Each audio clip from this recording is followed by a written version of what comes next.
let's drop.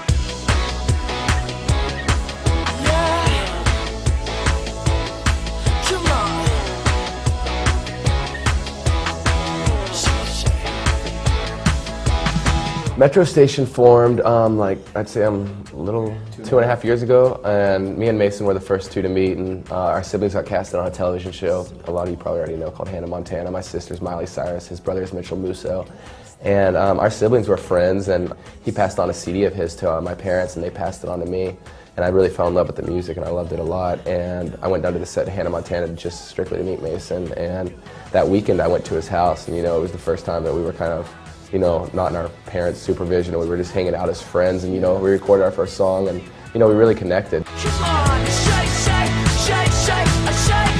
And it wasn't until really we met Blake, I found him on MySpace. He was in a band called Synthetic Joy with a female vocalist, and he was making all the music, and, you know, he was basically like the producer, and I messaged him just telling him how much I love the music, seeing if he's interested in like being a synth player in a band or anything, and I said no. He said no. He said I got big things going on with the band I'm in, and, you know, we're going places, so it's all good. But, you know, if you want to, we can collaborate on a song just this one time.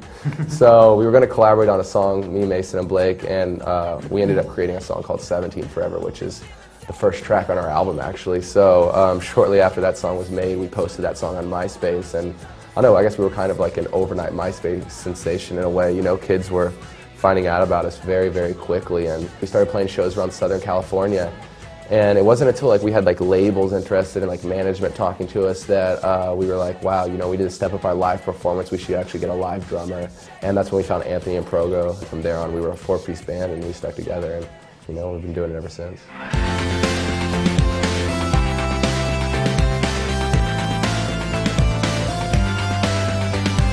I feel like the internet, I mean, it's just a way that, you know, music and things we film and all that, I mean, it's a way to get to people that, you know, we couldn't do, you know, 20, 30 years ago.